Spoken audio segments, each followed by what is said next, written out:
بسم اللہ الرحمن الرحیم۔ اللہ تبارک و تعالیٰ قرآن مجید میں ارشاد فرماتا ہے، اس دن سے ڈرو جب کوئی کسی کے کام نہیں آئے گا اور نہ ہی کسی کی سفارش قبول کی جائے گی اور نہ ہی کسی سے کسی طرح کا بدلہ قبول کیا جائے گا اور نہ ہی لوگ کسی کی مدد حاصل کر سکیں گے۔ قیامت کا دن ایک ایسا ہولناک دن ہوگا جس دن حمل والی عورتوں کا حمل ضائع ہو جائے گا اور اس دن نفسا نفسی کا یہ عالم ہوگا کہ ماں اپنے بیٹے کو بھول جائے گی اور اولاد اپنے باپ کو بھول جائے گی اور اس دن کوئی کسی کے کچھ کام نہ آئے گا۔ ہر ایک کو اپنے حساب و کتاب کی پڑی ہوگی۔ ہر انسان اپنے اعمال کے مطابق اپنے انجام کو پہنچا دیا جائے گا۔ پیارے دوستو، اس بات پر ہر مسلمان کا ایمان ہے کہ اس کو مرنے کے بعد قیامت کے دن اٹھنا ہے اور اپنے اعمال کا بدلہ لینا ہے۔ لیکن آج کی اس ویڈیو میں ہم آپ کو یہ بتائیں گے کہ مرنے کے بعد بچوں کا حساب کتاب کیسے ہوگا اور کیا بچوں سے قبر کے اندر سوال جواب کیے جائیں گے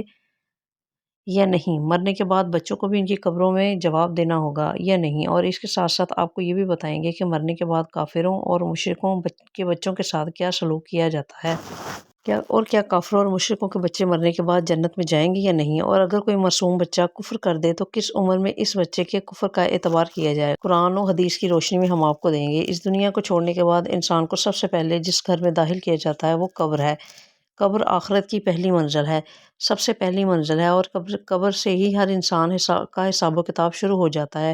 جو قبر کے امتحان کو پاس کر لیتا ہے تو اس کے آگے کے امتحانات اور اس کے لیے آسان کر دیے جاتے ہیں، اور جو امتحانات پر پاس کرنے میں ناکام رہتا ہے تو آگے آنے والے امتحانات اس سے کہیں زیادہ سخت اور دشوار ہوں گے۔ جب انسان مرتا ہے تو اس کی قبر کے اندر دفنا دیا جاتا ہے، پھر چاہے وہ بچہ ہو یا بوڑھا ہو یا نوجوان۔ جیسے ہی مرنے والے شخص کو دفنایا جاتا ہے تو دو فرشتے اس کی قبر کے اندر داخل ہو جاتے ہیں جن کو منکر اور نکیر کہا جاتا ہے۔ یہ فرشتے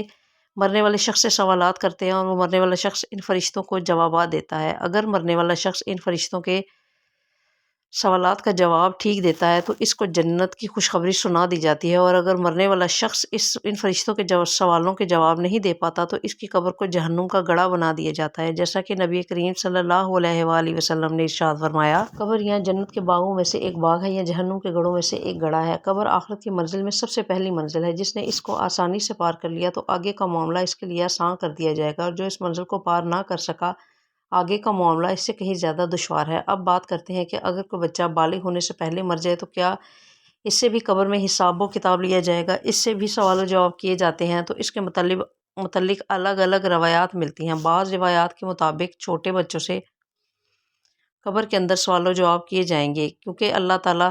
قبر کے اندر ان مرنے والے بچوں کی عقلوں کو مکمل کر دے گا، اور پھر یہ مرنے والے بچے اپنی کامل عقل کے مطابق ان فرشتوں کے سوالوں کے جوابات دیں گے۔ اور دوسری روایات کے مطابق بچوں سے قبر میں کوئی حساب و کتاب نہیں لیا جائے گا، کیونکہ بچے معصوم ہوتے ہیں اور بے گناہ ہوتے ہیں، لہٰذا بچوں سے قبر کے اندر سوال و جواب نہیں کیا جائے گا۔ اب بات کرتے ہیں ان بچوں کی جو کافروں کے گھر میں پیدا ہوتے ہیں یا مشرکوں کے گھر میں پیدا ہوتے ہیں، بالغ ہونے سے پہلے مر جاتے ہیں، تو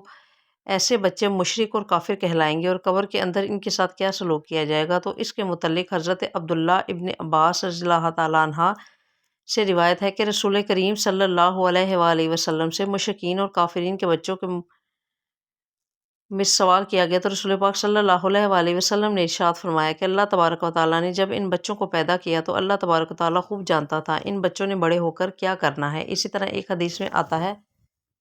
آپ صلی اللہ علیہ وآلہ وسلم نے ایک خواب میں دیکھا، اور خواب میں آپ صلی اللہ علیہ وسلم ایک باغ میں ہیں اور ایک لمبے قد کا آدمی باغ میں چل رہا ہے اور اس کے پاس بہت سارے بچے کھیل رہے ہیں، اور اس آدمی کا قد اتنا لمبا ہے کہ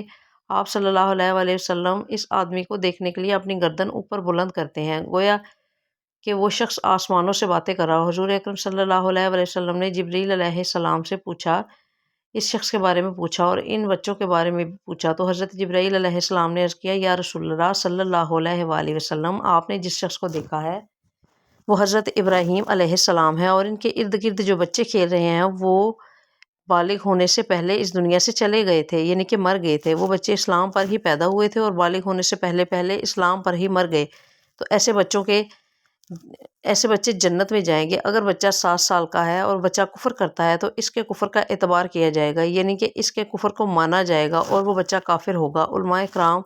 بیان فرماتے ہیں کہ اگر کوئی بچہ 7 سال کی عمر میں کفر کرتا ہے تو اس کے کفر کا اعتبار کیا جائے گا اور وہ کافر ہو جائے گا۔ آخرت کے اندر وہی سلوک اس کے ساتھ کیا جائے گا جو ایک کافر کے گھر میں پیدا ہونے والے بچے کے ساتھ کیا جاتا ہے۔ کیونکہ ہر پیدا ہونے والا بچہ اسلام پر ہی پیدا ہوتا ہے اور بعد میں بڑے ہو کر وہ کافر یا مشرک بنتا ہے، جیسا کہ نبی پاک صلی اللہ علیہ وآلہ وسلم نے ارشاد فرمایا، ہر پیدا ہونے والا بچہ فطرت پر پیدا ہوتا ہے، یعنی اسلام پر پیدا ہوتا ہے۔ جس کے ماں باپ ہوتے ہیں وہ اسے بعد میں یہودی، نصرانی یا عیسائی بنا دیتے ہیں۔ یعنی اس حدیث سے معلوم ہوا کہ ہر بچہ جب پیدا ہوتا ہے تو مسلمان ہی پیدا ہوتا ہے۔ جب اگر کوئی ایسا بچہ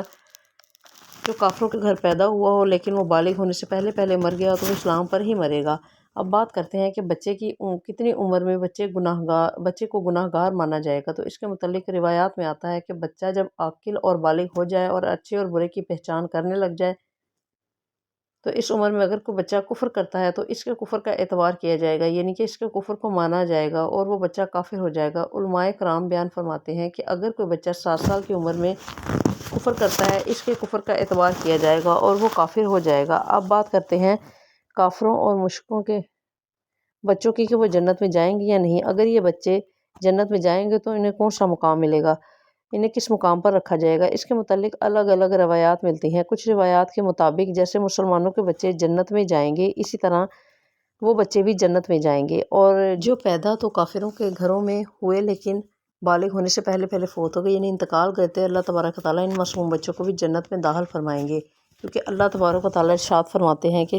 جو کسی کو جنت یا جہنم میں داخل نہیں فرمائے گا جب تک اس کے اعمال کا مکلف نہ بنا دیا جائے۔ لہٰذا اسی وجہ سے اللہ تعالیٰ معصوم بچوں کو بغیر حساب و کتاب کے جنت میں داخل فرمائیں گے، اور کچھ روایات کے مطابق کافروں اور مشرکوں کے بچے جنت میں تو داخل ہوں گے لیکن یہ جنت میں جنتی مسلمان بچوں کے ماتحت ہوں گے، یعنی ان کے خادمین کی ڈیوٹی سر انجام دیں گے۔ اور کچھ علماء کرام اس مسئلے پر خاموشی اختیار کرتے ہیں۔ ان کا یہ کہنا ہے کہ اللہ تبارک و تعالیٰ بہتر جانتا ہے کہ اللہ پاک کافروں کے بچوں کے ساتھ کیا سلوک فرمائے گا۔ ناظرین، ان تمام روایات میں سب سے صحیح روایات یہ ہے کہ جو بھی بچہ بالغ ہونے سے پہلے فوت ہو جاتا ہے اللہ تبارک و تعالیٰ ان کو بغیر حساب کتاب کے جنت میں عطا فرماتا ہے، اور بالغ ہونے سے پہلے مرنے والے تمام بچے حضرت ابراہیم علیہ السلام کی ذمہ داری ہوتے ہیں، اور ان کو حضرت ابراہیم علیہ السلام کے پاس رکھا جاتا ہے، پھر چاہے وہ مسلمانوں کے بچے ہوں یا کافروں کے بچے۔ اللہ تبارک و تعالیٰ سے دعا ہے کہ اللہ تبارک و تعالیٰ ہمیں نیک اعمال کرنے کی توفیق عطا فرمائے اور ان تمام برائیوں سے ہمیں بچائے جن برائیوں کی وجہ سے پہلی قومیں ہلاک ہوئیں، اللہ تبارک و تعالیٰ کے دردناک عذاب کی مستحق قرار پائیں۔